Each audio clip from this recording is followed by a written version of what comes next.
Заң мен тәртіп қағидасы аясында балалардың қауіпсіздігі ең басты мақсат.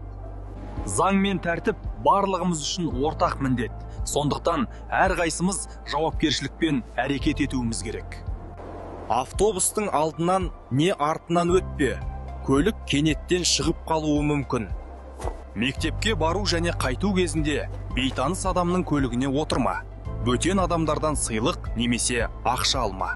Жолдан өтерде асықпа, құлаққапты шеш, өміріңді тәуекелге салма. Телефонға үңілме, жолда әрдайым жан-жағыңа қара. Кешкі уақытта жалғыз жүрме, жарық әрі адамдар көп жерді таңда. Бейтаныс адам шақырса, тоқта, ойлан, бірден бас тарт. Көшеде ойнау қауіпті, тек арнайы ойын алаңын пайдалан. Көліктермен жолдан абай бол, достарыңмен бірге ойна. Ата-анаға ескертпей үйден шықпа. Заң мен тәртіпті сақта, сонда өзің де, өзгелер де қауіпсіз болады. Ережені сақтау қорқыныш емес, өз өміріңді қорғау. Қауіп төнгенін сезсеңіз, дереу 102 нөміріне хабарласыңыз. Жақындарыңызға немесе ересектерге ескертіп, өзіңізді қауіпсіз жерге орналастырыңыз.